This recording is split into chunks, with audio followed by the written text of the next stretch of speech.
자, 오늘 말씀의 제목은 사랑의 능력으로 당신의 정체성을 증명하십시오, 이런 제목입니다. 요한일서 말씀을 제가 시작하면서 계속해서 느끼는 건 말씀이 참 쉽지 않구나, 그런데 이 말씀이 꼭 필요한 말씀이구나 라는 생각이 듭니다. 오늘도 여러분들이 말씀을 들을 때 성경책을 펴놓고 표시할 것 표시하고 줄칠 것에 줄쳐서 여러분들이 좀 지속적으로 말씀을 묵상하고 기억하면 좋겠습니다. 지난 주간에 저는 만나교회 출신 이렇게 목회를 하고 있는 분들과 함께 1박 2일 시간을 지나게 되었습니다. 여러 명이다 보니까 한 테이블에 앉아서 이렇게 밥을 같이 먹을 수 없는 경우도 있어서 이렇게 따로 테이블을 앉게 되었는데, 그 테이블 이름을 누가 이렇게 짓는 거예요. 제가 앉아 있는 테이블을 만나 테이블, 그리고 그 부목사 출신 우리 목사님들이 앉아 있는 테이블을 또다시 만나 테이블, 이렇게 이제 짓고 같이 이야기를 나누기 시작했어요. 한번 사진을 볼까요? 여러분들이 아는 얼굴들이 좀 있을 것 같아요. 네, 저런 사람들. 네, 그 다음에 또 가운데 멋진 사람이 하나 눈에 띄면서 또 이렇게 있고요. 네, 이렇게 이제 사모님들 같이 이렇게 식사를 했어요. 옛날 얘기를 그렇게 많이 하게 되더라고요. 옛날에 그런 일이 있었지, 그런 일이 있었지. 그러면서 우리가 공유할 수 있는 이야기가 있다고 하는 것이 우리가 만나교회라고 하는 정체성, 아이덴티티를 가지고 있구나라는 생각을 하게 되었어요. 저는 오늘 굉장히 실존적인 질문을 여러분들과 나누고 싶은 것인데, 우리가 누구일까라고 하는 거죠. 오늘 사도 요한은 그 요한 공동체와 크리스찬들을 통해서 아주 분명하게 이야기하는 것이 있습니다. 우리가 하나님의 자녀라는 거예요. 우리가 하나님의 자녀라고 하는 이곳에서 우리들이 정체성이 있는데, 하나님의 자녀가 된 근거가 있다는 겁니다. 오늘 본문 말씀 1절에 보면요, 보라, 아버지께서 어떠한 사랑을, 제가 몇 번 이제 반복하게 될 텐데, 어떠한 사랑을, 주목해서 좀 줄을 쳐놓으세요. 우리에게 베푸사 하나님의 자녀라 일컬음을 받게 하셨는가, 우리가 그러하도다. 이 부분이 저는 이 부분에서 제일 와닿았던 부분입니다. 어떠한 사랑을, 이게 영어 성경에 보니까 이렇게 표현이 되어 있어요. How great is the love. 얼마나 큰 사랑인지, 그 어떠한 사랑이 그 큰 사랑인데요, 우리를 자녀 삼으신 그 사랑 때문에 사도 요한은 우리가 그러하도다. 제가 성경을 볼 때 우리가 좀 상상력을 발휘해서 성경을 보자, 이런 이야기를 여러분들에게 합니다. 이 사도 요한이 어떤 표정과 어떤 마음으로 지금 이 글을, 이 편지를 쓰고 있을까? 우리가 그러하도다. 이게 영어로는 That is what we are, 이런 표현이에요. 굉장히 이렇게 감탄하는 그런 표정이거든요. 우리가 그러하도다. 이게 그냥 우리가 그러하도다 이게 아니라 하나님의 그 큰 사랑으로 인하여 우리가 그러하도다. 지금 그 이야기를 하고 싶은 거예요. 그런데 우리가 우리들 스스로 우리의 정체성에 대한 인식하지 못하는 것과 더불어서 세상도 우리를 알아보지 못한다는 거예요. 그 이유를 사도 요한은 죄 때문이라고 이야기를 합니다. 죄는 우리의 의지를 왜곡하기도 하고, 우리들 속에 죄가 들어옴으로 인하여 우리가 인생을 열심히 살아가지만 하나님이 우리를 지으신 대로 살아가지 못해요. 그것이 죄예요. 오늘 우리들이 이런 고민도 함께 나누어야 될 부분이죠. 아버지께서 어떠한 사랑을 우리들에게 베푸사 우리들이 이런 정체성을 가지게 되었는지 우리가 알아야 하겠다. 자, 예를 한번 들어볼게요. 우리 직립보행을 하는 인류, 우리 사람이죠. 사람들 중에 한 번쯤은 인생을 살아가면서 아이고 허리 아프다, 이런 얘기를 좀 합니다. 그리고 허리 환자들이 의외로 많습니다. 네 발로 기는 짐승들은 허리가 아플 일이 없다고 하죠. 이 디스크는 직립보행을 하는 인간에게만 있는 질병이라고 이야기를 합니다. 저도 허리를 다쳐서 허리를 수술한 적이 있어요. 허리를 다치고 나서 꼼짝을 못하니까 병원에 가서 엑스레이를 찍습니다. 그게 안 되면 이제 CT도 찍고 MRI도 찍고 여러 가지들을 찍습니다. 그리고 의사에게 문의를 합니다. 갑자기 그런 의문이 들었어요. 왜 우리는 내 몸이 아픈데 의사한테 물어봐요? 왜 그래요? 내가 아픈데. 이유는 내가 내 몸을 잘 모르는 거죠. 우리들의 죄의 문제, 우리들이 가지고 있는 인생의 문제를 왜 우리는 하나님께 물어야 되고, 우리는 왜 말씀에 비추어야 하는가? 우리들 스스로, 우리들 죄로 인하여 왜곡된 우리들의 인생은 우리들의 삶을 제대로 볼 수 있는 능력이 없는 거예요. 그래서 성경은 오늘 이야기합니다. 세상도 너희를 알지 못하고 너희도 너희를 제대로 알지 못하는데 오늘 너희들이 알기를 원하는 것은 하나님의 그 큰 사랑으로 인하여 우리가 어떠한지 너희가 알았으면 좋겠다. 그러니까 오늘 우리가 이 사도 요한의 마음을 가지고 이 말씀을 보아야 되는 거죠. 근데 사도 요한은 왜 우리들이 스스로를 잘 알아야 된다고 이야기를 했을까? 우리들의 정체성에 혼란이 생기면요, 우리들의 행위에 무질서가 와요. 예를 들어 볼게요. 저는 우리 교인들과 함께 이제 단기 선교, 이제 해외 TD 이렇게 많이 갈 때가 있어요. 사람들이요, 개인적으로 있을 때는 이렇게 예의도 바르고 이런데 많은 사람들이 모여 있으면 막 이렇게 재미있게 이야기를 하다 보면 주의를 잘 신경 쓰지 않고 막 이렇게 이야기할 때가 있어요. 그런데 그런 우리의 모습을 보면 좀 창피스러울 때가 있죠. 게다가 외국인이 이렇게 지나가면 아이고 한국 사람이 이러면 안 되는데, 그래서 우리가 막 떠들고 얘기하다가 외국인이 지나가면 니하오 뭐 이렇게 하죠. 우리 한국 사람 아니다 이런 거예요. 또 뭐 갑자기 일본말로 우리가 하는 거 뭐 아리가또 고자이마스 뭐 곤방와 이런 거 하면서 우리 한국 사람 아니에요? 창피하니까 뭐 그러죠. 제가 이게 어떤 그 인종적인 그 민족적인 이야기를 하려고 하는 것이 아니라 아주 독특한 특성이 있어요. 제가 수년 전에 모스크바에 선교대회를 갔다가 같이 강사로 참석했던 목사님하고 북유럽 쪽을 이렇게 들렸다 오게 될 기회가 있었어요. 식사를 하러 이렇게 단체로 들어갔는데 저 옆에 일본 단체 관광객들이 이렇게 앉아 있더라고요. 근데 우리가 한국말을 하면서 이렇게 들어가니까 일본인들이 그 자리를 비워주고 이렇게 나가는 거예요. 그래서 우리가 거기에 앉아서 밥을 먹고 있는데 갑자기 저기 중국 사람들이 막 들어오더라고요. 그래서 우리가 또 나갔어요. 그 자리에 중국 사람들이 앉았어요. 아주 독특한 민족성인 것 같아요. 일본 사람들은 굉장히 조용하고요, 한국 사람들은 덜 조용하고요, 중국 사람들은 안 조용해요. 그래서 서로 딱 보면 어디 가든지 이렇게 드러나는 거죠. 이것은 어떤 좋고 나쁘다의 이야기를 하는 것이 아니라 딱 보면 그 사람의 정체성을 우리들이 알죠.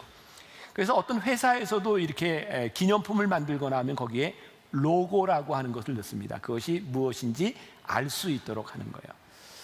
오늘 사도 요한의 마음을 가지고 우리들이 성경을 볼 때 다시 한번 반복하는데, 우리가 그러하도다라고 이야기했을 때 사도 요한은 우리의 모습들이 사람들에게서 분명하게 드러내기를 원하는 마음이 있어요. 뭐냐면 하나님의 사랑이 얼마나 큰지, 그 사랑으로 인하여 우리가 하나님의 자녀가 되었다는 것이 얼마나 놀라운지를 너희들이 좀 알았으면 좋겠다.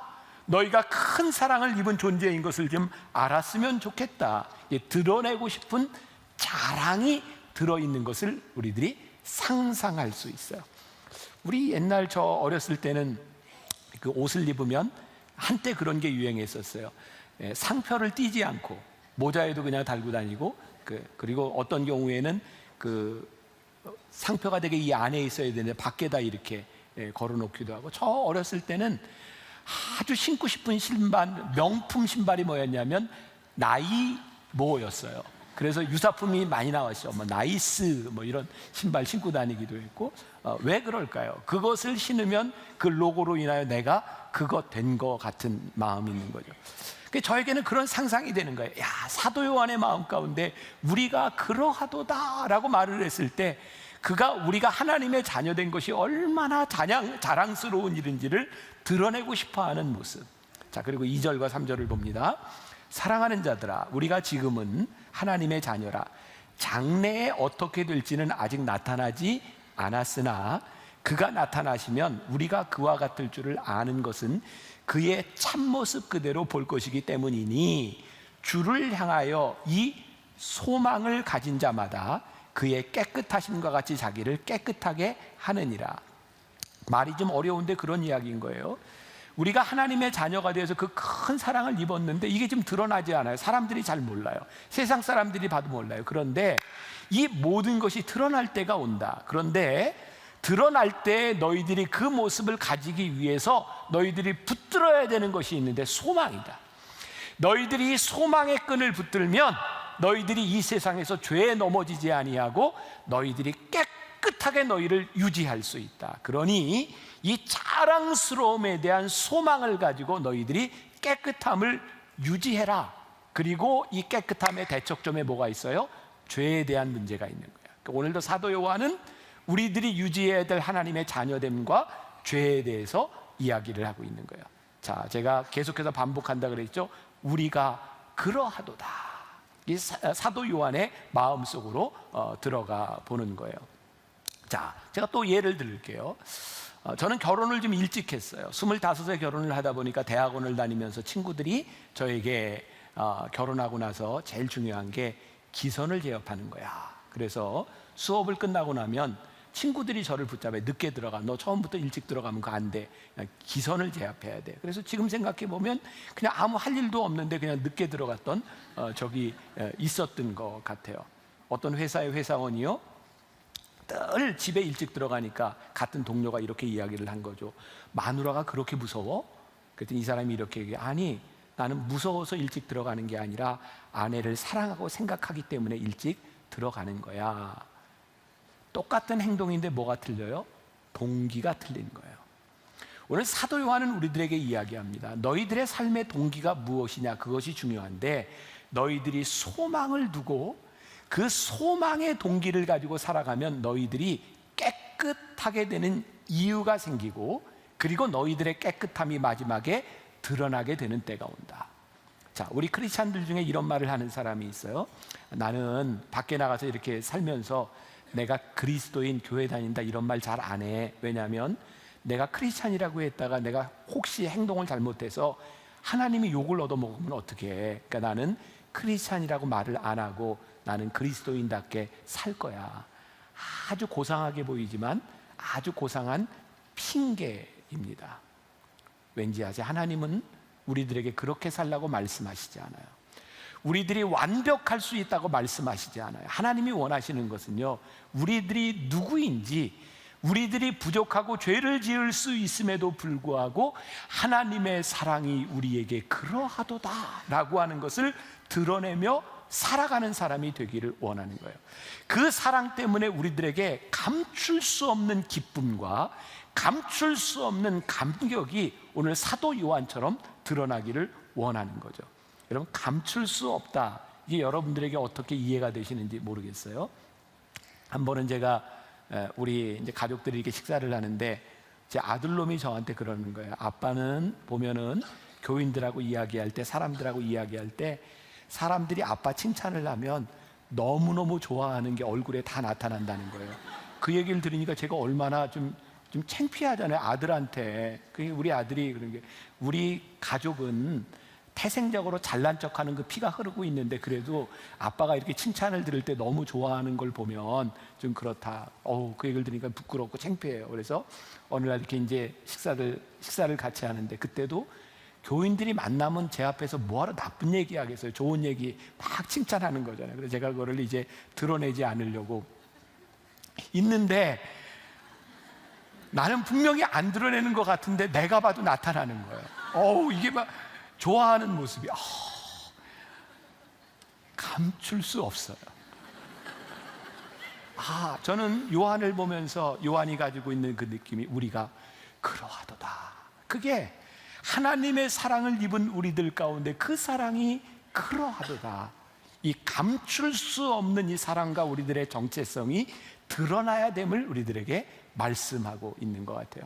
자, 우리들이 세상에 살면서 하나님의 자녀인 것을 모르는 것, 세상 사람들이 하나님을 모르고 우리를 몰라요.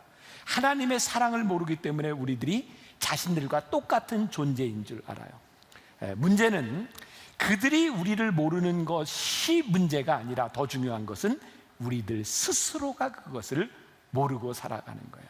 자, 우리는 세상 가운데 살아갑니다. 알리스터 맥그레스의 내 평생에 가는 길이라고 하는 책을 제가 언젠가 소개한 적이 있는데, 짧은 책인데 참 좋습니다. 한번 읽어보세요. 이 책에 보면 그런 이야기가 나와요. 우리는 과거라고 하는 확실한 우리 인생에 지나온 일을 가지고 있고요, 우리는 미래의 확실한 소망을 가지고 있어요. 우리는 지금 과거와 미래 사이에서 흔들리는 현재에 살고 있습니다. 현재는 불안합니다. 근데 알리스터 맥그레스가 이런 이야기를 합니다. 우리가 확실한 소망에 손을 잡는 순간 우리는 분명한 인생을 살아간다는 거예요. 우리들이 지금은 불확실한 것 같지만 소망의 손을 잡는 순간 이미와 아직 사이에서 불완전했던 우리의 인생이 소망의 끈을 붙잡고 우리들이 깨끗하게 살아야 되는 이유를 가지고 사는 거예요. 우리 크리스찬들에게 지금 사도 요한이 이야기하고 있는 것이 바로 그 사랑을 우리들이 알았으면 좋겠다. 자, 그러면 이제 죄에 대한 문제 속으로 들어가 봅니다. 요한은 4절에서 이렇게 이야기를 합니다. 같이 봉독해 볼까요? 죄를 짓는 자마다 불법을 행하나니 죄는 불법이라. 자, 죄를 짓는 자마다 불법을 행한다. 죄는 불법이다 그랬어요.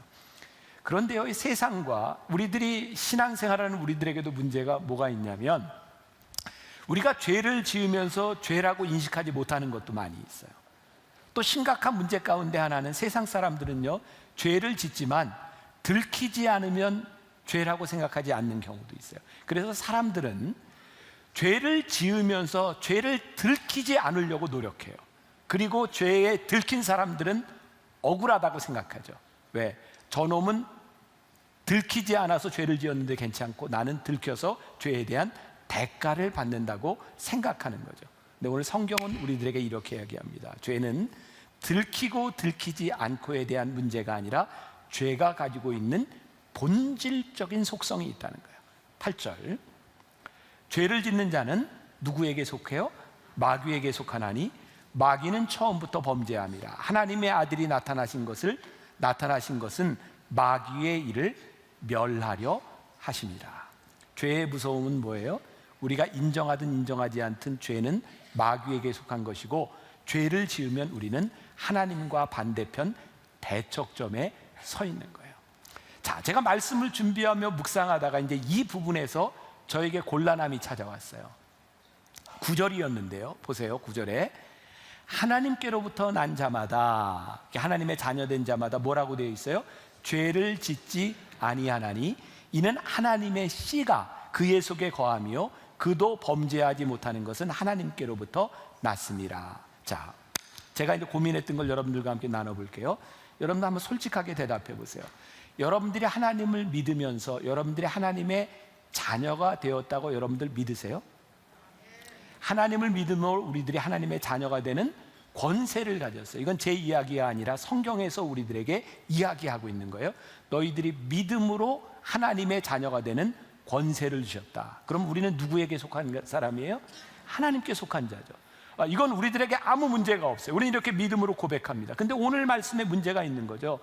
하나님께 속한 하나님의 자녀, 하나님께로 난 자마다 죄를 짓지 아니하나니, 여기에서 문제가 생긴 거예요. 여러분들에게 물어볼게요. 여러분 하나님의 자녀가 되었는데 죄를 져요, 안 져요? 그럼 우리가 죄를 진다 그러면 우리가 하나님의 자녀라는 거예요, 아니라는 거예요? 여기에서 제가 모순에 빠진 거예요. 그래서 제가 성경이 잘 이해가 안 돼서 이게 많이 묵상하다가 저는 성경을 여러 권을 보게 되죠. 이 말씀이 무슨 뜻일까? 그래서 유진 피터슨의 성경을 보니까 여기에서는 이렇게 표현을 했더라고요.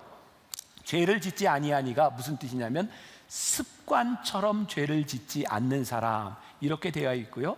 영어 성경에 보니까 NIV 성경에 보니까 영어로 한번 띄워보세요. No one who is born of God will continue to sin 이라고 되어 있어요. 이거 무슨 말이냐면 하나님께로부터 난 사람은 계속해서 죄를 짓지 않는다. 아, 제가 답을 얻었어요. 우리들이 하나님의 자녀가 되어서 우리들이 죄를 짓지 아니하나니라고 하는 말은 그 뒤에 있는 하나님의 씨가 그의 속에 거하며 함과 연결되어 보니까 이해가 되는 거예요. 어떻게? 우리들이 죄를 짓지 않을 수 있는 능력이 있는 것이 아니라 우리들이 하나님께로부터 났으나 우리들은 연약하여 죄를 져요. 그런데 계속해서 짓지 않아요. 이유가 뭔지 아세요? 하나님의 씨가 우리 안에 있어서 또 다른 죄를 짓도록 놔두지 않는 거예요. 우리들이 하나님의 자녀가 돼서 죄로부터 완벽한 존재가 되는 것이 아니라 하나님의 자녀가 되었음에도 불구하고 죄를 짓지만 하나님의 씨가 우리 안에 있어서 그것이 우리를 붙들어줘서 습관적으로 죄를 짓지 않도록 만들어주는 거예요. 자, 그러면 우리가 죄를 짓는 것이 문제가 아니라 죄를 짓고 동일한 죄를 반복해서 짓고 있다면 우리들 안에 하나님의 씨가 없다는 말이고 우리들이 하나님의 자녀가 아니라는 증거예요. 여러분 무섭게 들으셔야 돼요. 자, 그리고 하나님의 씨가 거한다라고 하는 이 말이 여러분 필요하면 적으셔도 괜찮아요. 헬라의 원어에 보면 메노라고 하는 헬라어 원어를 쓰고 있는데 이 말이 이런 뜻이에요. 그 설명해 놓은 책을 보니까 주님과의 관계가 느슨해지거나 멀어지지 않도록 늘 그분의 손을 꼭 잡고 사는 것. 그러니까 하나님의 씨가 우리 안에 거한다라고 하는 메노라고 하는 말이 무슨 뜻이냐면 하나님과 우리들 사이의 관계가 멀어지지 않도록 그 끈을 잡고 있는 것, 그것이 하나님의 말씀의 씨가 우리 안에 거한다라는 뜻인 거예요. 자, 이제 말씀이 이해가 되는 거예요. 우리가 하나님의 자녀로 하나님께로부터 난 자들이 우리들이 죄를 지을 수 있어요. 그런데 하나님에 대한 끈을 놓지 않음으로, 관계의 끈을 놓지 않음으로 하나님의 말씀의 씨가 우리를 붙잡아 주셔서 지속적으로 죄를 짓지 않도록 만들어줘요. 다른 말로 표현하면 우리들이 첫날 배웠던 단어가 하나 떠오르는데 사귐이라는 말이에요. 아하, 하나님과의 사귐 가운데 살아간다고 하는 말이 이런 뜻이구나. 하나님의 말씀의 씨가 우리 안에 있어서 하나님과의 관계의 끈을 놓지 않고 살아갈 때 우리가 죄를 짓지 않을 수 있는 능력이 있는 것이 아니라 죄를 지었을지라도 동일한 죄를 짓지 않도록 우리를 붙잡아 주시는 능력 가운데서 우리는 하나님의 자녀인 것을 우리들이 선포할 수 있는 일이구나. 자, 여기까지 이해가 되셨어요? 자, 굉장히 중요한 이야기예요. 자, 제가 예전에 우리 어렸을 때는 부흥회가 참 많았어요. 부흥회 하면 우리가 제일 많이 했던 게 회개. 부흥 강사 목사님이 회개하세요, 회개하세요. 그래서 우리가 눈물을 흘리며 회개했던 적들이 참 많이 있죠. 그때 많이 불렀던 찬송 가운데 이런 거 기억나세요? 울어도 못하네, 눈물 많이 흘려도 겁을 얻게 못하고 죄를 씻지 못하니 울어도 못하네, 힘써도 못하네, 참아도 못하네, 믿으면 되겠네, 주 예수만 믿어서 그 은혜를 힘입고 오직 주께 나가면 영원 삶을 같이 후렴. 십자가에 달려서 예수 고난 보셨네, 나를 구원하시리 예수밖에 여기에 오늘 복음과 오늘 말씀의 핵심이 여기에 들어있어요. 우리들이 죄를 짓지 않을 수 있는 능력이 없어요. 울어도 안 돼요, 힘써도 안 돼요, 참아도 안 돼요. 그런데 오늘 우리로 하여금 그의 사랑이 이러하도다, 그래서 우리로 하여금 담대하게 십자가 보좌 앞으로 나갈 수 있는 길을 열어놓으신 거예요. 그 말씀이 5절과 6절에 있어요. 5절 6절 같이 봅니다.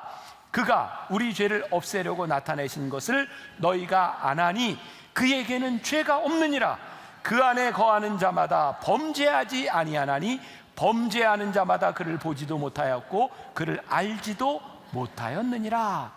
어제 지난주에 여러분들에게 제가 어려운 말씀이다, 교리적인 말인데 우리가 좀 알아야 된다 그러면서 동일 본질이라는 말을 했어요.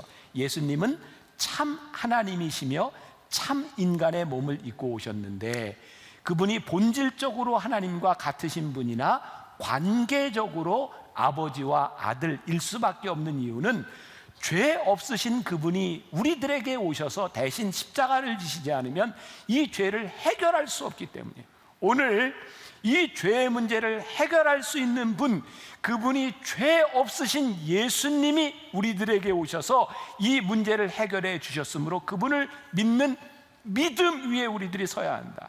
근데 오늘 중요한 말을 합니다. 이것을 우리가 뭐라고 이야기하냐면 영접이라고 해요. 자, 혹시 이 부분에 대해서 여러분들이 확신이 없는 분들이라면 오늘 말씀 가운데 영접이 여러분들에게 분명히 이해되고 받아들여지기를 간절히 소원합니다. 하용조 목사님이 이 부분에 대해서 설교할 때 이런 얘기를 했어요. 죄에 대한 문제인 거예요. 우리가 죄의 문제를 해결하려고 하는데 안 되는 거죠. 이렇게 비유를 했습니다. 연탄이 있어요. 이렇게 연탄을 이렇게 만지면 뭐가 묻어요? 검정이 묻어요. 그래서 이 검정을 닦아내려고 계속 닦아요. 그럼 어떻게 돼요? 닦아지지 않아요. 계속 더러운 검정이 묻어요. 왜? 본질적으로 검기 때문이죠. 그래서 이것을 해결할 수 있는 문제가 딱 하나 있는 거예요. 뭐냐면 이 까만 연탄을 불 속에 확 집어넣어 가지고 다 태워버리면 하얗게 되는 거예요.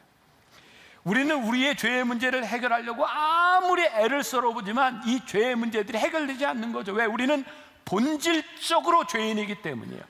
이 문제를 해결할 수 있는 게 뭐예요? 예수 그리스도를 믿는 믿음 안에 우리들이 믿음을 고백하고 그분을 영접하는 순간 우리들의 죄의 문제가 해결이 돼요.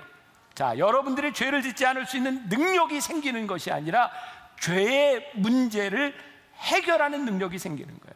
자, 영접이 중요해요. 자, 요한복음 1장 12절에 영접하는 자, 곧 그 이름을 믿는 자들에게는 뭐요? 하나님의 자녀가 되는 권세를 주셨다. 그러니까 우리들에게 지금 요한이 하고 싶은 말 가운데 정말 중요한 게 우리가 그러하도다. 하나님의 자녀가 되는 권세를 주셨는데 우리들이 이 세상 죄악 가운데서 이 권세를 누리지 못하고 살아가는 거죠. 이 영접이라고 하는 말은 영어의 단어로 간단해요. receive, 받아들이는 거예요. 어렸을 때 기억이 납니다. 주일학교 때 가면 선생님들이 뭐 여름 성경학교 때나 이런 때 이렇게 복음을 설명하면서 이렇게 이야기를 했어요. 기억나세요? 어떤 손님이 와서 딩동댕동 종을 눌러요. 그럼 여러분들 문을 활짝 열고 어서 들어오세요 하면 그분을 받아들이지만 여러분들이 문을 열지 않으면 받아들일 수가 없는 거예요. 그러면서 또 이런 이야기를 해요. 여러분, 예수님만 여러분들의 문을 두드리는 것이 아니라 마귀도 여러분들의 문을 두드립니다. 여러분들이 누구에게 문을 여느냐가 중요한 것입니다. 오늘 우리들에게 자녀가 되는, 하나님의 자녀가 되는 권세를 주셨고 우리들의 죄의 문제를 해결해 주시겠다고 하는 주님 앞에 우리들의 마음을 열고 그분을 우리의 인생의 주인으로 받아들이는 순간 그분이 우리들의 삶을 인도해 가기 시작해요. 근데 우리들이 주님을 영접하지 않음으로 인해서 우리들이 말씀을 들음에도 불구하고 예배를 드림에도 불구하고 여전히 우리들 속의 주인이 내가 되어 있는 거예요. 나는 본질적으로 죄인이라니까요. 내가 주인이 돼서 내가 살아가면 이 죄의 문제가 해결이 되지 않는 거예요. 어떤 사람이 말을 키우는데 검은 말과 하얀 말을 키웠대요. 경주를 시키면요, 어느 날은 검은 말이 이기고 어느 날은 흰 말이 이기는데 이 주인은 진짜 주인이라 경주를 시킬 때마다 100% 어느 말이 이길지를 맞히는 거예요. 사람들이 궁금해서 물어봤대요. 어떻게 그렇게 100% 맞힐 수 있습니까? 주인이 이렇게 얘기하죠. 경주하는 날 흰 말이 이기기를 원하면 흰 말한테만 먹이를 줍니다. 검은 말이 이기기를 원하면 검은 말한테만 먹이를 줍니다. 여러분, 우리들의 마음 가운데 주님이 오시면 주님이 우리를 지배하는 삶을 살아가고요, 우리들이 사단에게 마음을 열면 우리는 죄 가운데 우리들이 살아갈 수밖에 없는 거예요. 그래서 유명한 사형리라고 하는, 여러분들 전도 방법을 들어봤을 텐데 그 사형리의 그림 중에 이런 게 있어요. 보세요. 자, 저기에 마음의 의자가 하나 있어요. 거기에 누가 앉아 있어요? self, 내가 앉아 있어요. 내가 저 안에 앉아 있을 때 예수님은 내 마음 밖에 계세요. 그래서 모든 결정을 내가 내리는 거예요. 근데 예수님을 우리들이 영접한다고 하는 것은 뭐냐면 내 마음의 의자 가운데 누구를 모시겠다는 거예요? 예수 그리스도를 모시겠다. 그리고 의자 밑에 self, 내가 있는 거예요. 내 삶을 누가 지배하고 누가 인도하기 시작해요? 예수님께서 내 마음을 인도하기 시작해요. 그래서 오늘 우리가 내가 주님을 내 삶에 영접합니다, 이 말은 뭐냐면 내 삶의 주인으로 주님을 내가 모시겠습니다 라는 거죠. 오늘 본문 말씀 5절 보니까 그가 우리 죄를 없애려고 나타나신 것을 너희가 아나니 그에게는 죄가 없느니라. 죄 없으신 그분이 내 삶의 주인이 되시기 시작하는 거예요. 자, 그럼 어떤 일이 일어나요? 이것은 단순히 우리들이 감정적으로, 정적으로 우리들이 이분을 내 삶의 주인으로 모십니다, 여기서 끝나는 것이 아니라 그분이 내 삶의 주인으로 오심으로 인하여 내 삶의 새로운 의지, 내 삶의 새로운 소원이 생겨요. 오늘 이런 찬양 들어보셨을 거예요. 삶의 작은 일에도 그 마음을 알기 원하네. 그 길, 그 좁은 길로 가기 원해. 나의 자금을 알고 그분의 크심을 알며 소망 그 깊은 길로 가기 원하네. 저 높이 솟은 산이 되기보다 여기 오름직한 동산이 되길, 내 가는 길만 비추기보다는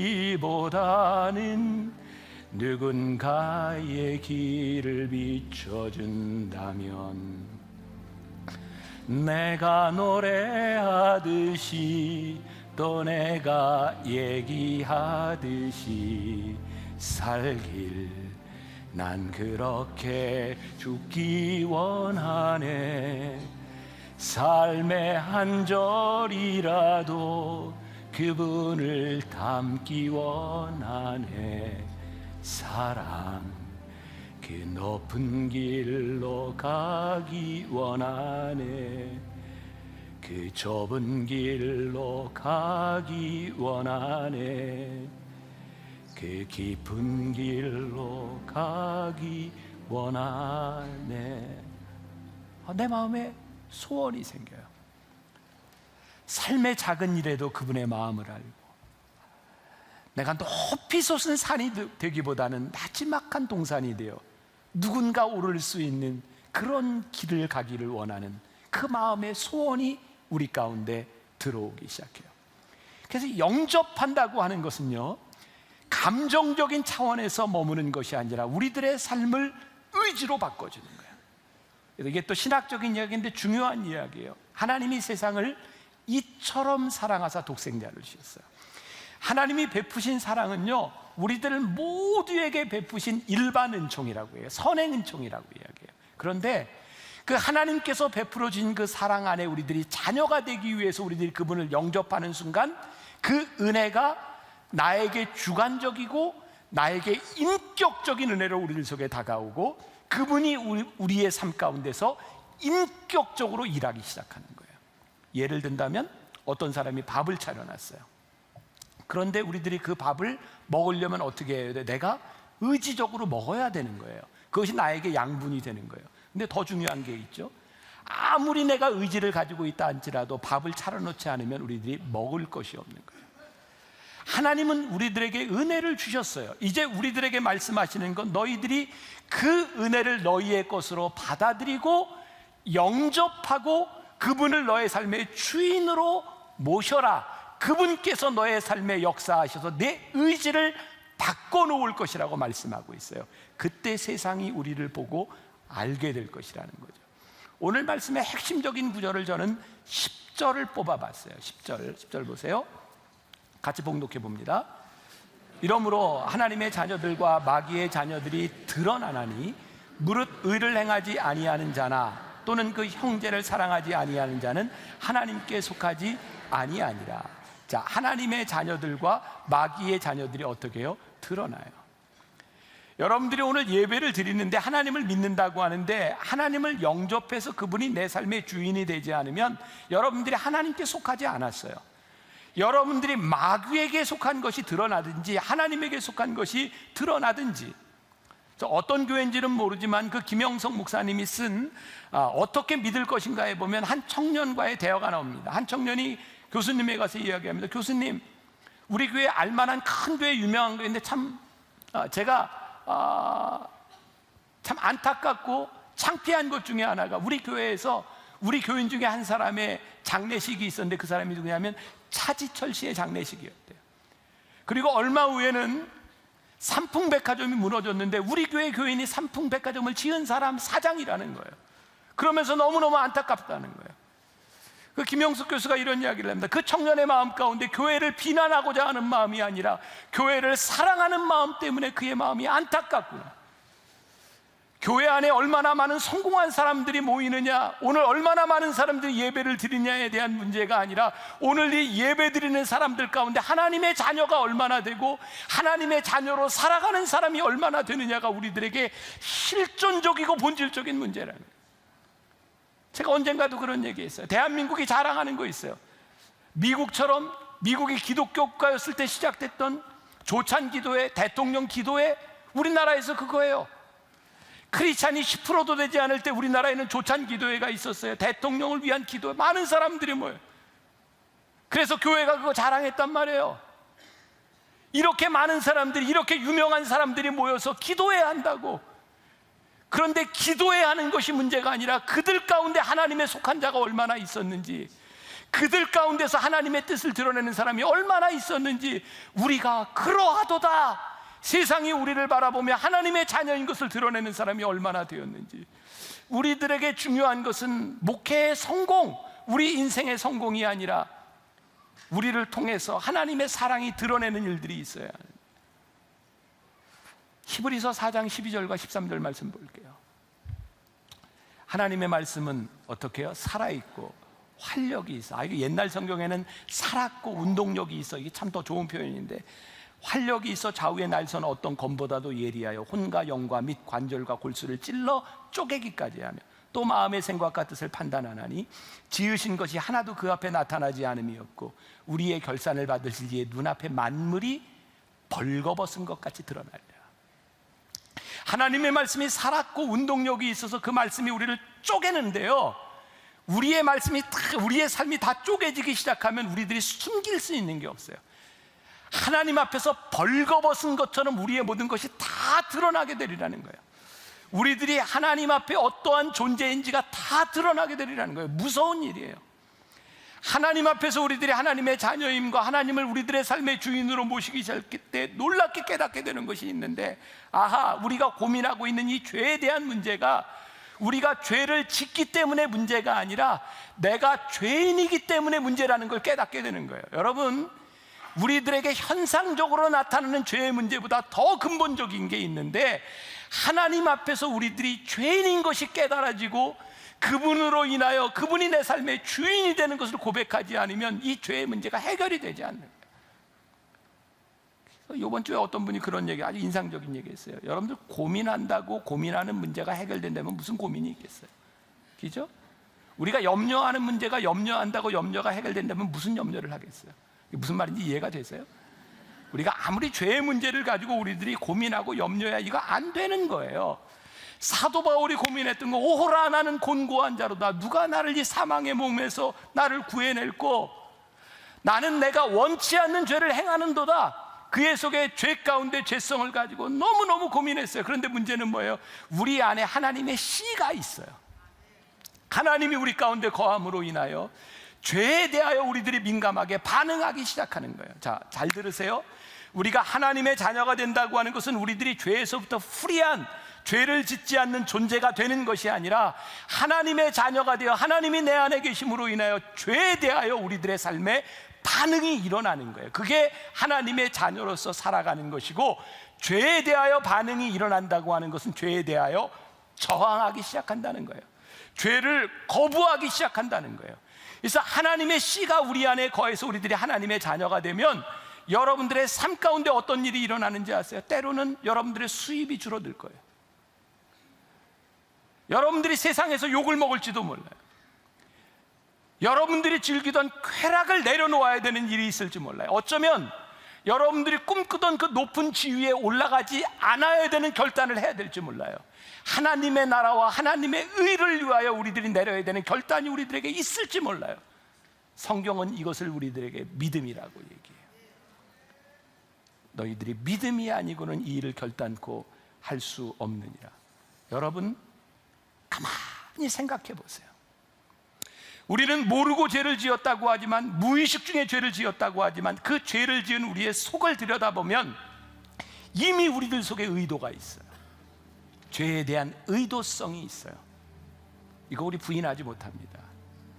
저는 그동안 여러분들에게 설교하면서 이렇게 주일을 성수하세요, 예배 시간을 꼭 지키세요, 이런 말을 안 해봤던 것 같아요. 그런데 오늘 말씀을 준비하면서 하나님과의 관계의 끈, 사귐의 끈을 놓지 않고 하나님의 말씀이 우리들에게 거한다고 하는 게 이 주일 성수와 굉장히 밀접한 관계를 가지고 있구나. 왜냐하면 우리들 중에 누구도 죄로부터 완전한 사람이 없기 때문에 이 끈을 놓지 않고 하나님, 주님이 우리들의 마음의 주인인 것을 고백할 수 있는 시간들과 우리들의 고백이 필요한데, 적어도 우리들이 이 세상에서 살다가 주일날 함께 모여 이 믿음을 고백하는 이 시간이 우리들에게 너무너무 소중한 시간인데, 우리들이 이것조차도 놓치고 살아가면서 우리들이 주님을 영접했다, 주님이 내 삶의 주인이다라고 말할 수 있을까?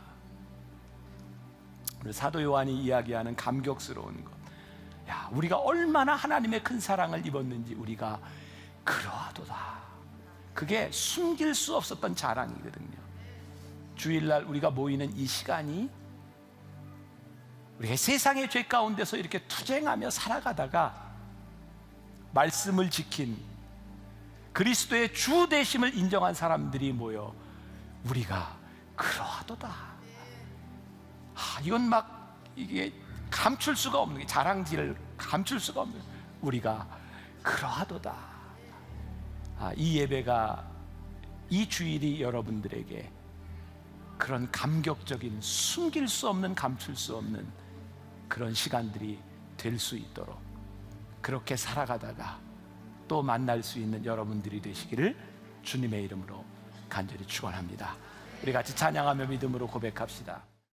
요한 1서 말씀을 가지면서 이 말씀이 내 속에서 역사하기를 하는 마음의 소원을 가지고 믿음으로 고백하고 말씀으로 들어가려고 합니다.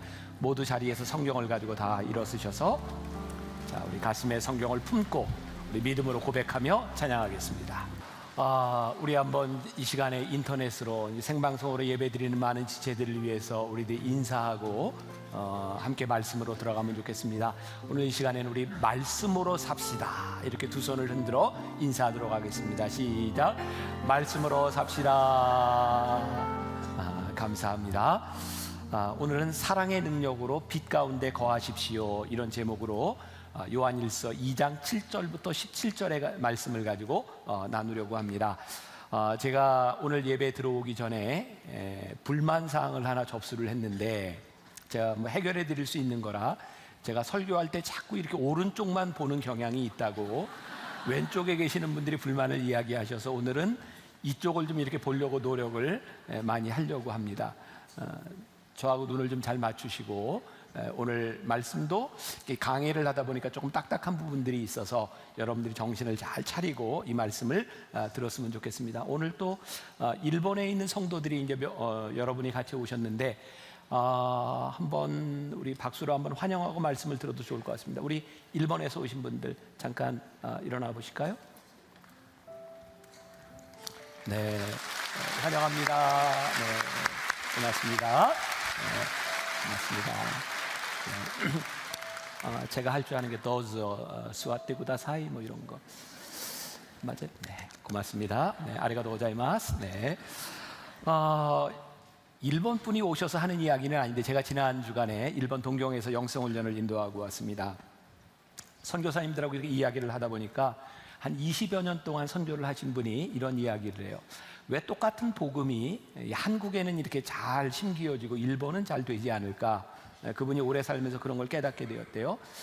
비슷한 그 공짜에 대한 부분인데, 한국과 일본의 속담이 다르답니다. 한국은 공짜면 양잿물도 먹는다, 이제 이런 속담이 있는데, 일본 사람들은 이 세상에 제일 무서운 것은 공짜다, 이렇게 배운답니다. 그래서 우리 민족에는 이렇게 복음이 들어왔을 때 값없는 은혜로 여러분들이 구원을 받습니다, 그랬더니 막 받아들이는 거죠. 일본 분들은 여러분들이 값없이 하나님의 은혜로 구원받는다 하면 저게 뭐지? 위험한 건데, 그래 잘 받아들이지 않는 경향이 있답니다. 그래서 선교사님들이 새로운 전략을 짜기를, 이제 복음을 전할 때 1억씩 내고 오세요, 뭐 이렇게 하면 사람들이 오지 않을까, 뭐 이런 이야기도 해요. 일본 분들은 이제 크리스마스 때가 되어도 아이들에게 이렇게 선물을 주려고 해도, 어떤 잔치를 해도 공짜로 오라고 하는 것보다는 100원이라도 받고 와라, 그래야 온다는 거죠. 제가 이 요한일서를 강해하면서 우리들이 정말 전제로 깔아야 될 부분이 있는데, 그것은 사도 요한의 마음입니다. 사도 요한이 무슨 마음으로 왜 이런 말씀을 우리들에게 기록하고 있을까? 저는 사도 요한이 경험했던 하나님의 은혜와 사랑에 대한 부분들을 우리 성도들도 정말 알았으면 좋겠다는 복음의 열정에 대한 마음을 가지고 이 말씀을 전하고 있어요. 우리가 계속해서 이제 11주 동안 이 말씀을 함께 나누게 되는데 사도 요한은 계속해서 두 가지의 단어를 이렇게 대조해서 비교해서 이야기를 하고 있습니다. 예를 들면 빛과 어두움이라든지 사랑과 미움이라든지 계명과 말씀, 이렇게 대비해서 말씀을 나누고 있습니다. 그런데 거의 대부분들의 목적은 똑같습니다. 우리들이 하나님 안에서 새로운 피조물이 되는 것, 그것이 무엇인가, 이 변화에 대한 것들을 설명하고 있습니다. 오늘은 빛과 어둠에 대한 부분이 되겠죠. 여러분들 주보에 소개해드렸고, 주보를 안 받으신 분들은 다 만나게 앱을 통해서 여러분들 확인할 수 있는데, 오늘 제가 책을 하나 소개했습니다. 문병아 목사님이 쓴 오늘은 시작하기 좋은 날입니다 라고 하는 책입니다. 여기에 오만과 편견이라고 하는 소설을 아실 거예요. 오스틴이라고 한 사람이 쓴 책이죠. 그 책 이야기가 나옵니다. 편견은 우리가 다른 사람을 사랑하지 못하게 하고요, 오만은 다른 사람이 우리를 사랑하는데 장애가 된다고 합니다. 오만과 편견을 아주 잘 정의를 해놓은 것 같아요. 그러면서 이 책에 하루는 어떤 제자가 선생님에게 찾아와서 이렇게 묻습니다. 선생님, 어떻게 하면 제가 다른 사람의 입장을 잘 이해할 수 있을까요? 그랬더니 선생님이 제자에게 이렇게 말을 합니다. 너 일어나서 저 창밖을 보아라. 무엇이 보이느냐? 그랬더니 제자가 대답합니다. 예, 저 창밖에 뛰어노는 아이들이 보입니다. 스승이 다시 제자에게 이야기합니다. 이번에는 거울 앞에 서 보아라. 그리고 무엇이 보이냐? 그랬더니 예, 제 모습이 보입니다. 제 모습만 크게 보입니다. 이 말을 듣고 스승이 제자에게 다시 묻습니다. 왜 창문을 통해서 보면 다른 사람이 보이고 거울 앞에 서면 내 모습만 보이냐? 그랬더니 제자가 대답을 해요. 예, 그것은 유리 뒤에 은칠이 칠해져 있기 때문에 제 모습만 보입니다. 스승이 이렇게 말합니다. 그래, 네가 다른 사람의 입장을 이해하고 누군가를 사랑하려면 내 속에 너를 두르고 있는 이 은칠을 벗겨내야 된다. 그래야 제대로 볼 수 있다. 제가 이 책을 보면서 사도 요한이 이야기하는 것이 이런 이야기이구나 라는 생각을 했어요. 우리들을 둘러싸고 있는, 우리를 막고 있는 어둠, 그것에서부터 한꺼풀 한꺼풀 우리들이 벗겨지기 시작할 때 하나님의 사랑이라고 하는 것을 통해 보아야 우리들이 진정으로 새로운 것을 볼 수 있겠구나. 그것을 설명하기 위해서 요한은 옛 계명, 새 계명, 빛, 어둠, 이런 것들을 계속 대조해서 이야기하고 있는 거예요. 이번 기간에 여러분들에게 성경을 꼭 가져오라, 여러분들에게 이렇게 이야기하는 이유는 여러분들이 말씀에 마킹도 하고 여러분들이 말씀을 좀 진지하게 배웠으면 하는 의도를 가지고 있으니까 여러분들이 잘 따라오면서 말씀을 보시면 좋겠어요. 자, 오늘 읽은 말씀 가운데 7절과 8절 말씀을 다시 한번 보겠습니다. 자, 사랑하는 자들아, 내가 새 계명을 너희에게 쓰는 것이 아니라 너희가 처음부터 가진 옛 계명이니 이 옛 계명은 너희가 들은 바 말씀이거니와. 먼저 계명이 주어졌다는 거예요. 다시 내가 너희에게 새 계명을 쓰노니 그에게와 너희에게도 참된 것이라. 이는 어둠이 지나가고 참빛이 벌써 비침이니라. 이미 우리들에게 계명이 주어져 있는데 새로운 이 새 계명은요, 어둠이 지나가면 우리들에게 보이는 것이다. 그러니까 사도 요한은 우리들에게 지금 이 새 계명에 대한 것을 알려주고 싶은 거예요. 옛 계명과 새 계명에 대한 논란은 예수님 당시에 있었어요. 마태복음 22장 35절 이하에 보면 어떤 율법사가 예수님께 나와서 묻습니다. 선생님이요, 율법 중에 어느 계명이 가장 큽니까? 여러분들 아는 이야기죠? 예수님이 이렇게 대답을 하셨어요. 내 마음을 다하고 목숨을 다하고 뜻을 다하여 주 너의 하나님을 사랑하라 하셨으니 이것이 크고 첫째 되는 계명이요, 둘째도 그와 같으니 내 이웃을 내 자신과 같이 사랑하라 하셨으니 이 두 계명이 온 율법과 선지자들의 강령이니라. 자, 제가 그냥 요약해서 말씀을 드릴게요. 구약 시대에는요, 하나님을 사랑하는 게 제일 중요했어요. 근데 하나님을 사랑하는 것을 어떻게 표현하는가? 지지난주에 여러분들에게 제사에 대해서, 화목제물에 대해서 이야기했는데 다 잊어버리셨죠? 네, 구약 시대에는 제사를 통해서 하나님께 대한 사랑을 표현하는 거예요. 그러니까 어떤 제물을 드리느냐에 대한 문제죠.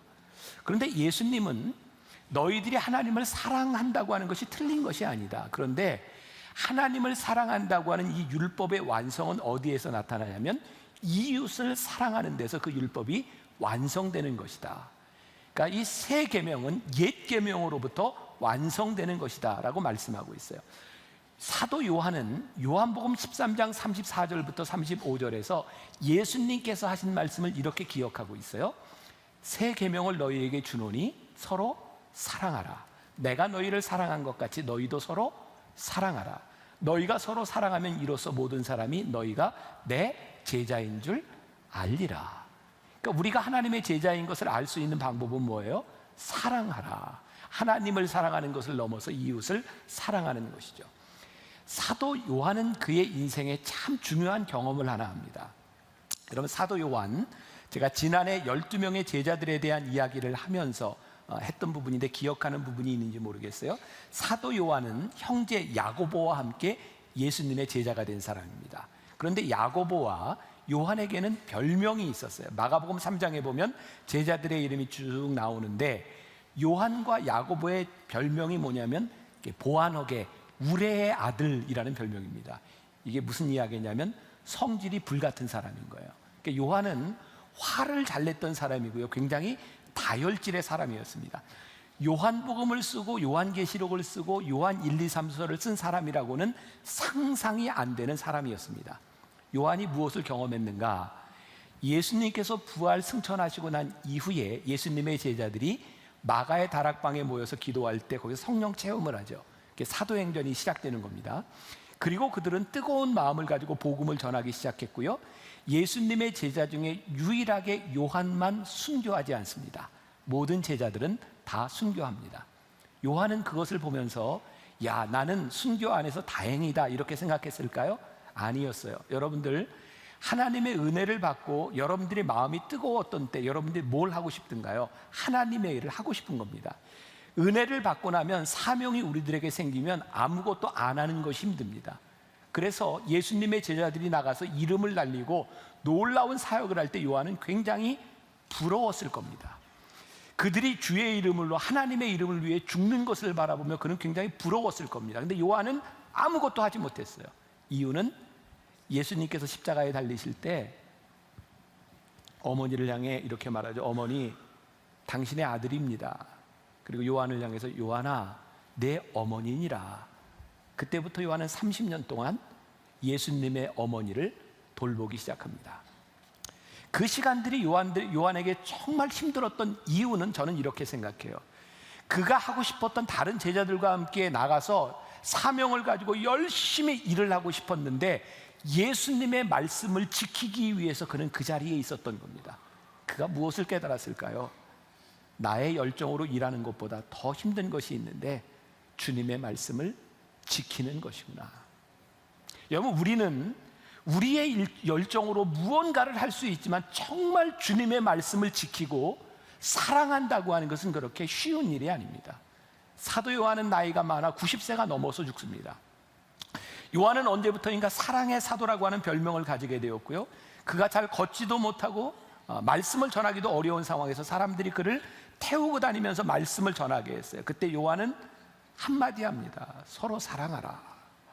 서로 사랑하라. 내가 다시 말하노니 서로 사랑하라. 사람들은 이 말 한마디 가운데 은혜를 받기 시작합니다. 왜? 그 사랑이 중요한 것을 알았기 때문이죠. 여러분, 요한계시록 2장 4절에 가서 보면 초대교회를 향해서 말씀하시는 것이 나오는데 에베소 교회는 굉장히 모범적인 교회였거든요. 그런데 에베소 교회를 향해서 이렇게 질책합니다. 그러나 너를 책망할 것이 있나니 너의 처음 사랑을 버렸느니라. 여러분, 에베소 교회를 향하여 책망한 것이 뭐냐면 내가 열정이 없다, 내가 사명이 없다, 내가 일하지 않는다, 그것을 이야기한 것이 아니라 내가 처음 사랑을 버렸다. 그게 예수님의 마음을 아프게 한 것이었어요. 그렇게 유추해서 볼 때 에베소에는 여전히 열심히 공부하고 열심히 일하고 사역을 하고 있었던 것 같아요. 그런데 정작 그들에게 처음 사랑을 버린 것, 하나님을 사랑함으로 인하여 이웃을 사랑하는 모습이 더 이상 보여지지 않는 교회의 다이나믹, 그걸 보면서 예수님의 마음이 아팠다, 이런 말이에요.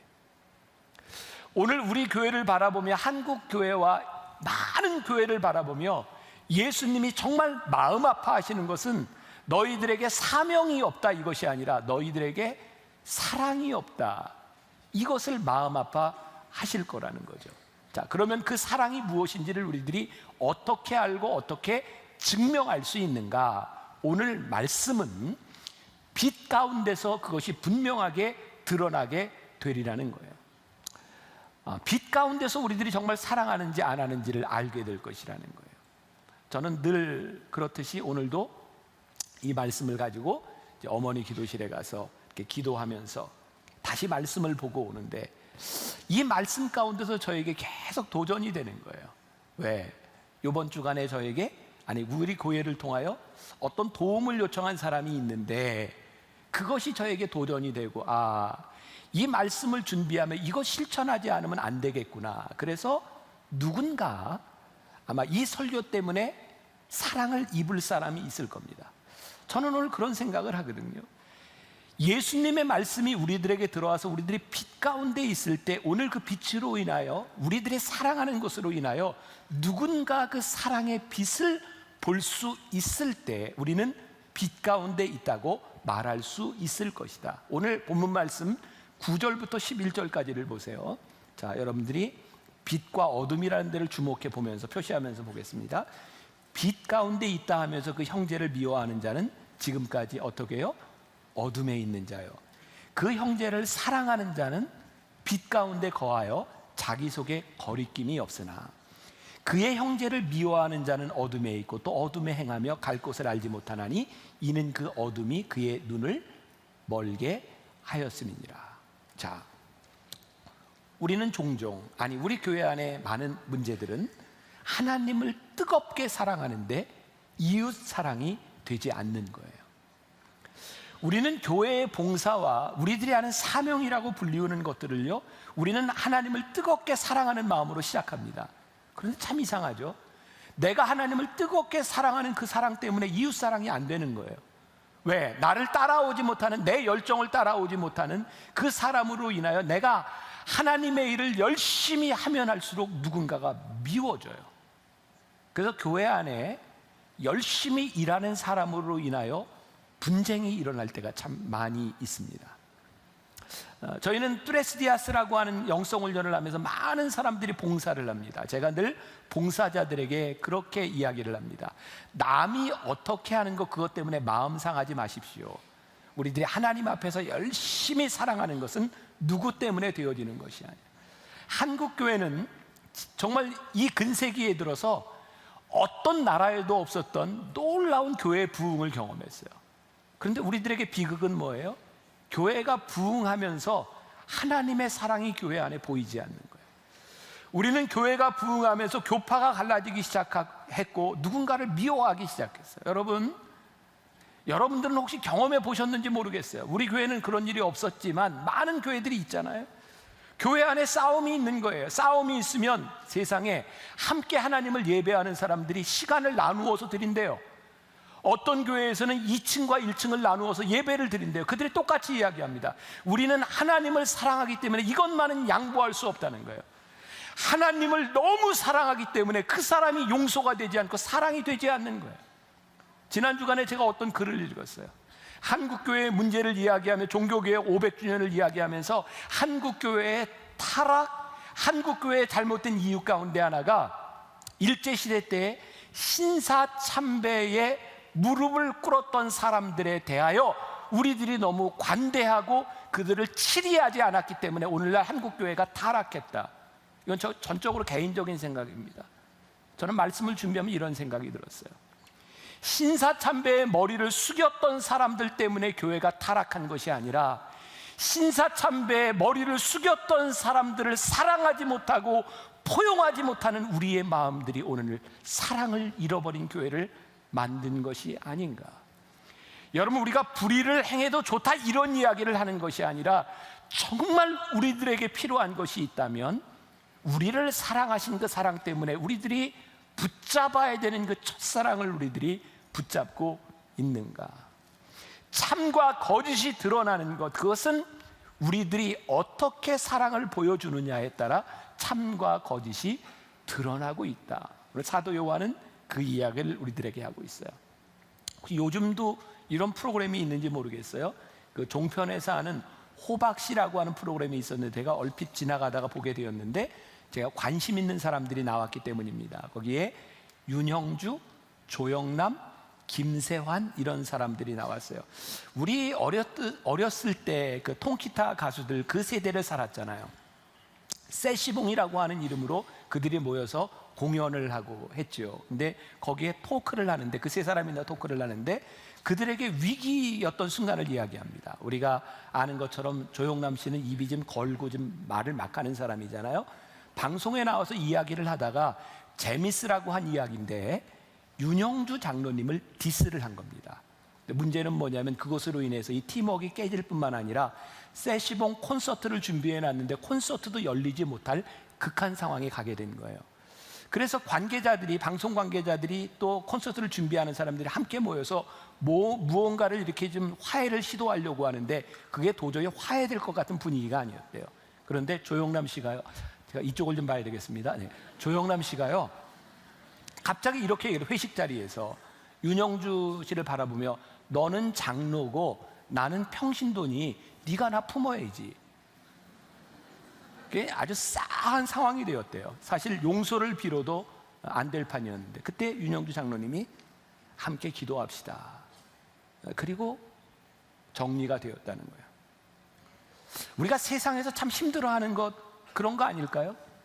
하나님은 뜨겁게 사랑하는데 우리의 인간관계 속에서 그 뜨거운 사랑이 잘 되지 않는 겁니다. 하나님을 뜨겁게 사랑함으로 우리들이 무언가 사역을 하고 있는데 우리들이 이 어둠 가운데서 하나님의 사랑을 가지고 누군가를 만난다고 하는 게 그렇게 쉬운 일이 아닌 거예요. 하나님을 사랑하는 방식이 틀리면 그 사람을 사랑하기가 참 힘들다는 거예요. 오늘 요한이 우리들에게 말하는 것이 무엇이냐? 너희들이 너희의 이웃을 사랑하지 않는다면 너희들이 빛 가운데 있다고 하는 것은 거짓이다. 오늘 저와 여러분들에게 참 힘든 말씀을 하고 있는 겁니다. 제가 이 말씀을 준비하며 많이 참고했던 책 중에 하나가 하용조 목사님이 쓰신 예수님과의 사귐이라고 하는 요한일서 강해였어요. 이 책에 보면 리처드 범브란트 목사님의 이야기가 나옵니다. 우리들에게 잘 알려진 건 이분이 감옥에서 어려움을 당할 때 성경을 보며 성경에서 감사라고 하는 말이 365번 있는 걸 발견해서 매일 감사하라 이런 이야기로 유명한 분입니다. 이 범브란트 목사님이 이 공산치하에서 예수 믿는 것 때문에 어려움을 당하고 많은 사람들이 감옥으로 갇혀오게 되는데 그 환경이 너무너무 열악해서 정말 딱딱한 빵 하나와 물만으로 먹고 살아야 되는, 그리고 예수 믿는 사람들이 모여서 예배 드릴 수 있는 환경이 아니었다는 거예요. 근데 여기 있는 사람들이, 예수를 믿는 사람들이 모여서 예배하기 시작했고 그들은 자기가 먹어도 모자라는 그 딱딱한 빵 10분의 1을 모으기 시작했고 고문을 당하고 들어오는 사람들에게 그 빵을 먹여주고 위로하고 돌보며 예배하며 크리스찬 공동체를 만들어 갔다는 거예요. 우리들은 흔히 이렇게 생각하죠. 지금 우리가 예배할 수 있는 환경이 아닙니다. 우리들이 사랑할 수 있는 환경이 아닙니다. 우리들이 여기서 사랑한다고 하는 것은 진짜 바보 같은 일입니다. 그래서 우리들이 주님의 이름으로 사랑한다고 하는 것은 이 세상에서 우리를 참 외롭게 하는 일입니다. 왜? 우리는 소수이기 때문이죠. 그런데 빛 가운데 살아가는 우리들에게, 이 빛으로 살아가는 사람이 참 적은 이 세상 가운데서 우리들에게 실망할 필요가 없다. 왜? 본질적으로 빛은 양에 있는 것이 아니기 때문입니다. 저는 이 책을 보면서 참 좋은 예화라고 생각했는데요, 여러분들에게 확 와닿을지 모르겠어요. 어둠이 빛에게 말을 합니다. 왜 어떻게 말을 하냐 이런 걸 따지기 시작하면 얘기가 안 되는 거고요. 어둠이 빛에게 무슨 얘기를 하냐면, 빛 일로 와봐, 여기가 어두운데 얼마나 어두운지 와서 봐. 그래서 빛이 얼마나 어두운가 가서 보니까 거기가 환해요. 그래서 어둠이 다시 이야기합니다. 아니, 진짜 어두운 데를 보여줄게. 진짜 캄캄한 데로 갑니다. 빛이 거기에 갔더니 또 환해져요.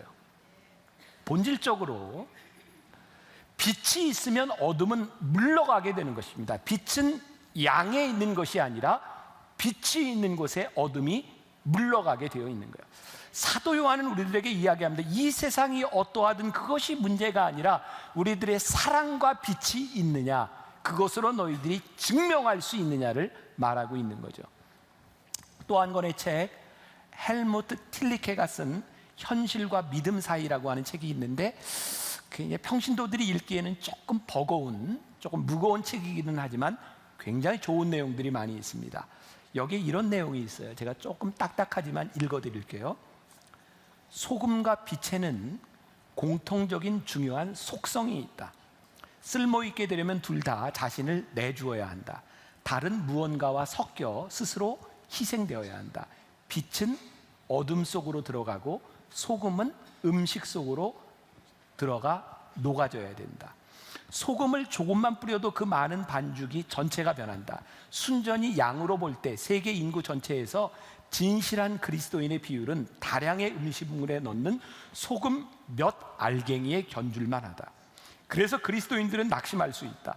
너무 소수이며 가정과 일터와 지인들 사이에서 고립된 것처럼 느낄 수 있다.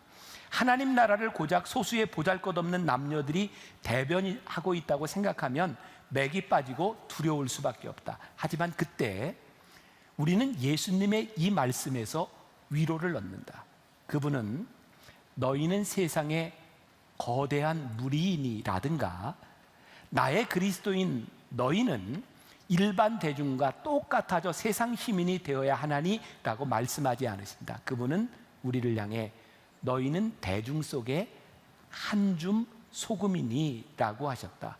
본질상 그것은 소량이다. 여러분, 소금이 책임을 다하려면 소금이 모여있는 소금통 안에서는 절대로 책임을 감당하지 못합니다. 소금이 사명을 감당하려면 소금통에서 나와 뿌려져야 합니다. 우리가 빛이 되지 못하고 소금이 되지 못하고 사랑이 되지 못하는 이유 가운데 하나는 우리는 우리끼리 모여 안전을 도모하지만 그 안전은 기능을 발휘하지 못하게 합니다. 오늘 일부 예배에서 설교한 우리 김수민 목사님이 참 멋진 비유를 들었더라고요. 밤에 이렇게 길을 가다 보면 곳곳에 가로등이 있습니다. 가로등이 있어서 환하게 비춰줍니다. 근데 가로등들이 이렇게 생각합니다. 우리 함께 모여 강력한 빛을 발하자. 그리고 가로등이 다 모였어요. 그럼 어떤 일이 일어날까요? 여기에 빛이 조금 밝아질지는 모르지만 그 길들이 캄캄해서 보이지 않습니다. 빛은 본질적으로 어두운 곳에 서 있어야 기능을 발휘하는 것입니다. 사랑하는 여러분, 그동안 우리의 문제는 무엇이었는가? 우리는 빛이고 소금이기 위해서 같은 공동체끼리 모이려고 했으나 본질적으로 빛은 흩어져야 되는 것이고 세상으로 나가야 되는 것이고 어둠 가운데서 그 기능을 발휘하는 것이다. 그러니까 오늘 우리들에게 주신 도전이 뭐예요? 우리는 이 세상과 어둠 속에서 빛이 되느냐에 대한 부분이죠. 그리고 10절에 보니까 이렇게 이야기하고 있어요. 그의 형제를 사랑하는 자는 빛 가운데 거하여 자기 속에 거리낌이 없나니. 거리낌이 없다. 이게 무슨 말입니까? 우리들이 하나님을 믿는다고 하는데 형제를 사랑하지 못하면 거리낌이 있다는 거예요. 우리의 믿음은 하나님 앞에 서는 거예요. 그러니까 우리들의 믿음은 우리의 노력과 우리의 행위로 되는 것이 아닙니다. 그런데 우리의 믿음이요, 세상 사람들 앞에서는 행함으로 증명되는 겁니다. 하나님 앞에서의 믿음은 행함이 아닙니다. 그러나 세상 사람들 앞에서 우리의 믿음이 있는가 없는가는 형제를 사랑하는 이 행함이 나타나지 않으면 우리의 믿음은 본질상 드러나지 않는다는 거예요. 그것은 거리낀다는 거예요. 우리가 형제를 사랑할 때, 형제와 자매를 사랑할 때에 우리를 두르고 있는 모든 장애물들을 걷어내게 될 것이라는 말이에요. 이 말이 참 힘들죠, 우리들에게. 하나님은 사랑하는데 형제 자매를 사랑하는 것이 결코 쉽지 않습니다. 사도 요한은 또 오늘 말씀 가운데서 사랑해야 되는 것만 이야기하는 것이 아니라 사랑하지 말아야 되는 것까지를 이야기하고 있습니다. 15절부터 17절까지 보세요. 자, 우리 같이 한 목소리로 봉독해 보겠습니다. 이 세상이나 세상에 있는 것들을 사랑하지 말라. 누구든지 세상을 사랑하면 아버지의 사랑이 그 안에 있지 아니하니, 이는 세상에 있는 모든 것이 육신의 정욕과 안목의 정욕과 이생의 자랑이니 다 아버지께로부터 온 것이 아니요 세상으로부터 온 것이라. 이 세상도 그 정욕도 지나가되 오직 하나님의 뜻을 행하는 자는 영원히 거하느니라. 자, 우리들이 영원에 거하고 우리들의 사랑이 진짜인지 무엇인지를 우리들이 올바로 증명하기 위해서는 두 가지가 필요하다. 하나는 우리들이 사랑해야 되는 것이 있고요, 그 사랑해야 되는 것을 사랑해야 빛 가운데 있는 거예요. 그리고 우리들이 사랑하지 말아야 되는 것이 있는 거예요. 사랑하지 말아야 되는 것을 알아야 우리들이 어둠 가운데서 나올 수 있는 거예요. 사랑하는 것과 사랑해야 되는 것과 사랑하지 말아야 되는 것을 너희들이 본질적으로 구분해라. 제가 말씀을 준비하며 읽었던 책에, 어느 책인지 기억이 안 나는데요, 어떤 유치원 아이들이 병원으로 견학을 가게 되었어요. 그런데 한 아이가 어떤 간호사 선생님이 이렇게 일하는 걸 보면서 묻습니다. 선생님은 왜 그렇게 손을 자주 씻어요? 그랬더니 선생님이 이렇게 대답을 했어요. 선생님은 건강을 사랑하고 병균을 미워하기 때문에 그래. 우리들이 사랑해야 되는 것과 사랑하지 말아야 되는 것이 있다면 우리들이 마땅히 행해야 될 일이 있는 거죠. 형제를 사랑하되 우리들이 세상에서 거절해야 되는 것이 분명히 있어요. 다시 16절 말씀, 이는 세상에 있는 모든 것이 육신의 정욕과 안목의 정욕과 이생의 자랑이니 다 아버지께로부터 온 것이 아니요 세상으로부터 온 것이라. 자, 여기에서 우리들이 좀 혼돈이 생길 수 있어요. 예수님께서 하나님이 세상을 이처럼 사랑하사라고 말씀하셨어요. 하나님이 세상을 사랑하시는 이 세상은 하나님이 창조하신 세계이고요, 여기에서 얘기하는 세상 것이라고 하는 것은 악마적이고 세상적인 것을 이야기해요. 자, 우리들에게 이제 물음이 생겨요. 그럼 어떤 것이 세상적으로 살아가는 것이고 세상을 살아가는 것이고 어떤 것이 하나님을 사랑하는 것입니까? 우리들이 세상을 사랑하는 것이 잘못된 것이 아닙니다. 자, 보세요. 여러분들 먹지 않고 입지 않고 돈 없이 살 자신이 있어요? 나는 예수를 잘 믿어도 돈 없어도 살아, 이런 분이 있으세요? 나는 예수를 너무너무 잘 믿기 때문에 옷 안 입어도 살아, 이런 사람이 있어요? 아니요. 우린 이 세상에 살아가며 우리들에게 필요한 것들이 참 많은데 세상적인 것의 특징은 뭐냐면, 세상을 사랑한다는 것의 특징은 뭐냐면 우리들이 사랑하는 그것 때문에 하나님과 멀어지게 하는 것이 세상 사랑이에요. 정욕, 안목, 이 모든 것들 때문에 우리들이 하나님과 멀어지는 것, 이것이 문제라는 거예요. 자, 우리는 교묘하게 우리들을 포장하죠. 우리들이 흔히 하는 것들입니다. 저는요 사명이 있는데요, 하나님께서 이번 사업에 저 성공하게 하시면 제가 하나님의 한 건 하려고 합니다, 뭐 이렇게 하기도 하고요. 새로운 가게를 시작할 때 이 가게가 잘 되면 제가 뭔가를 좀 하려고 합니다, 이렇게 얘기합니다. 네, 진지하게 솔직하게 내면을 돌아보면 하나님의 일을 하는 것에 초점이 있는 것이 아니라 내 가게가 잘 되면에 초점이 있는 것을 우리들이 부인하지 못합니다. 세속적입니다. 육신의 정욕입니다. 요번에 제가 일본에 갔는데요, 공항으로 선교사님이 저를 마중을 나왔어요. 그리고 갈 때도 이렇게 저를 이렇게 데려다 주면서 그 선교사님이 탈 수 없는 좋은 차를 가지고 왔어요. 아우디 좋은 차를 가지고 나왔어요. 그 선교사님이 이제 얘기하는 거예요. 이거 제 차가 아니고요, 우리 교회 성도 중에 하나가 목사님 이렇게 오시는데 라이드 하라고 이 좋은 차를 빌려줬습니다. 그러면서 그 차를 계속 이야기하는 거예요. 그러면서 이렇게 말을 하더라고요. 목사님, 그 교인이요 너무너무 좋은 사람이에요. 그 교인이요 저한테 이런 약속을 했어요. 목사님, 제가 이게 사업이 잘 되면 제가 목사님한테 이 아우디 차 사드릴게요. 굉장히 좋아하더라고요. 그래서 제가 이렇게 얘기했어요. 선교사님, 문제는 그분이 사업이 잘 되면이 문제예요. 안 되면 안 사준다는 얘기예요. 우리들은 교묘하게 우리의 욕심과 안목의 정욕들을요 포장해요. 여러분, 학 아시죠? 학, 고고한 학. 고고한 학이 돋보이는 때는 언제냐면 한 발로 서 있을 때, 고고하게 서 있어요. 근데 여러분들, 학이 한 발로 서 있을 때 뭐 하고 있는지 아세요? 그 밑에 개구리 지나가나 안 지나가나 보고 잡아먹으려고 하고 있는 거예요. 결코 고고한 거 아닙니다. 우리들의 모습, 아무리 고고하게 우리들이 포장을 해도 하나님과 멀어지게 하는 것, 육신의 정욕, 안목의 정욕이라고 하는 것, 우리들이 부인할 수 없다는 거예요. 그래서 갈라디아서 5장 19절부터 21절까지 이렇게 말씀하고 있어요. 육체의 일, 육체의 열매는 분명하니 곧 음행과 더러운 것과 호색과 우상 숭배와 주술과 원수 맺는 것과 분쟁과 시기와 분냄과 당 짓는 것과 분열함과 이단과 투기와 술 취함과 방탕함과 또 그와 같은 것들이라. 전에 너희에게 경계한 것 같이 경계하노니 이런 일을 하는 자들은 하나님의 나라를 유업으로 받지 못할 것이요. 아무리 열심히 여러분들이 하나님을 사랑한다고 이야기하고 우리가 아무리 열심히 사역을 하고 우리들이 봉사한다 할지라도 이 육신의 일들이 우리들에게서 분명히 드러나는 한 우리는 하나님의 자녀라고 말할 수 없다는 거예요. 우리들이 빛 가운데 있지 않다는 거예요. 제가 오늘 말씀을 다 여기 전하지는 못합니다. 여러분 홈페이지 가면 제가 설교 전문을 띄워놨으니까 관심 있는 분들은 보세요. 제가 좀 결론으로 넘어가려고 해요. 제가 지난주에 맥스 루케이도의 책 하나님이 캐스팅한 사람들이라는 것을 보았어요. 거기에 우리가 잘 알고 있는 다윗의 이야기가 나와요.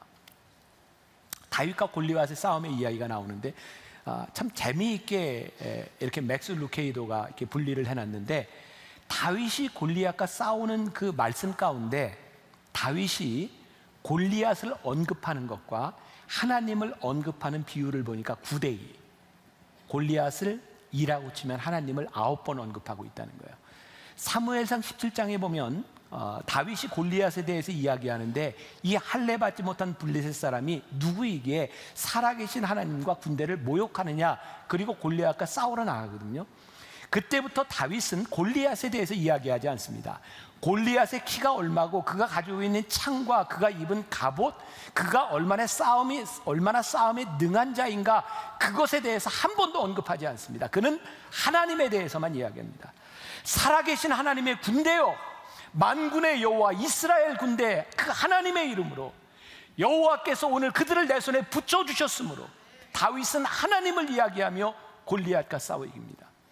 본질상 빛은, 본질상 우리들이 하나님의 사랑으로 살아간다고 하는 것은 다수와 힘에 있는 것이 아니라는 거예요. 그들이 아무리 커도 우리들이 하나님의 이름을 붙들고 우리들이 빛이 되어 나가기 시작할 때 우리들이 빛 속에서 우리들의 사명을 감당할 수 있다는 거예요. 실망하지 말라는 거예요. 두려워하지 말라는 거예요. 우리들이 이 땅 위에서 승리할 수 있는 빛, 우리들이 이 땅 위에서 하나님의 사람으로 살아갈 수 있는 것은 이 거대함 가운데서, 이 세상의 암흑과 때로는 큰 골리앗과 같은 도전 가운데서 우리들이 빛된 자리를 지키는 거예요. 때로 외로울 수 있어요. 힘들 수 있어요.